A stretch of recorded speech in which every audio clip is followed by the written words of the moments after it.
So, you're looking at Papua New Guinea. It's an absolute hotspot for global fishing, right? But you can't just show up and cast a net in those waters. If you want to operate commercially, you need a license. And today, we're going to break down exactly how you get one, step by step. First off, let's just get a sense of the scale we're talking about here. Papua New Guinea isn't just a regional player. Its waters are a critical global resource. We're talking about a staggering 14% of the entire world's tuna catch. When you're managing something that massive, you can see why their licensing process has to be so structured and so important. And that leads us right to the big question. You see the potential, maybe you've got the vessel ready to go, but how do you actually get the legal green light to operate there? Well, let's walk through the official procedure. Now, before we get into the how, we really need to understand the who. And when it comes to fisheries in Papua New Guinea, there's one name you absolutely have to know: the National Fisheries Authority, or as you'll always hear it, the NFA. Think of the NFA as the official gatekeeper. They were set up by the Fisheries Management Act way back in 1998, and they are the one and only authority for the entire sector. The bottom line is really simple. Your entire journey to getting a license goes right through them. All right, let's get down to brass tacks. Step one is, of course, your application. But here's the thing. You can't just decide to submit one whenever the mood strikes. First off, timing is everything. You have to keep an eye out for public notices from the NFA. They're the ones who announce when specific fisheries are actually open for new applications. Once that window opens, the whole process is pretty modern. It's handled online through a portal called FIMS. From there, you just submit the official forms, which are a little different depending on if you're a local PNG operator or a foreign one coming in under an agreement. Okay, so you've submitted all your digital paperwork. What happens next? Well, it doesn't just disappear into some black hole. It actually picks off a formal two-stage review process. You know, what's really interesting here is the clear separation of powers. First, the NFA's managing director goes through the application and makes a formal recommendation. But, and this is key, they don't get the final say. That power belongs exclusively to the National Fisheries Board. They take that recommendation and make the ultimate call, yes or no. Let's say you get the good news. The board has approved your application. Awesome. But hold on, you're not quite ready to set sail just yet. The next step is all about the money.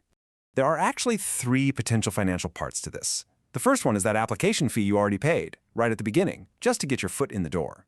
Second, and this is the big one, is the license fee itself. Now, the most important thing to remember here is that your approval is basically conditional. The license doesn't actually become active. It doesn't come into force until this fee is paid in full. And then there's a third potential financial hurdle. Sometimes the board might ask for a performance bond. You can kind of think of it like a security deposit. It's a financial guarantee that you're going to play by the rules. This might come up for, say, new operators, or if you're trying to get into a particularly sensitive fishery. So, you've paid the fees, the license is in your hand, you are officially an operator in Papua New Guinea's waters. But that license isn't a free pass. It comes with a very strict set of rules and responsibilities that you have to follow at all times. So let's look at what's required on board. You've got to have the original license document on the vessel, no copies. You have to fly your national flag and keep a valid registration. And this is a huge one. Your ship has to be equipped with a working vessel monitoring system, or VMS, so the NFA can track you. And I love this last point because it really shows the balance they're aiming for. Right alongside all these technical rules, you have a strict duty to respect and not mess with the customary fishing rights of the local communities. And you know, these rules aren't just pulled out of thin air. They all tie directly back to the NFA's core mission, managing these resources for sustainable and equitable benefits. The VMS tracker, that's for sustainability. Protecting customary fishing, that is all about making sure the benefits are equitable. It all connects. Okay, so we've walked through the main path to getting a commercial license. But what if you don't actually need one? And what happens if, after all that, your application gets rejected? Let's take a quick look at the exceptions and the appeals process. So it's really important to know who this whole process is for. It is strictly for commercial fishing, catching fish with the intent to sell or trade them. You do not need a license if you're just fishing for your family's dinner, if you're doing it for sport, or if you're part of the local community doing customary or small-scale artisanal fishing for local trade.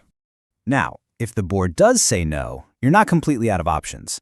You have a right to appeal, but you have to act fast. You've got just 30 days to get a written appeal directly to the Minister for Fisheries.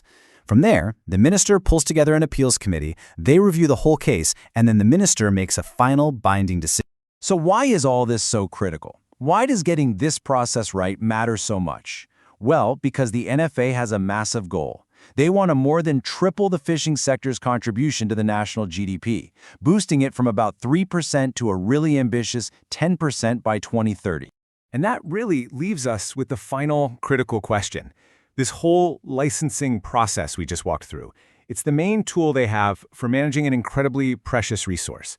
So as Papua New Guinea pushes for this huge economic growth, can this exact process balance that ambition with the vital need to protect the fish stocks for the future and make sure the benefits are truly shared with its own people?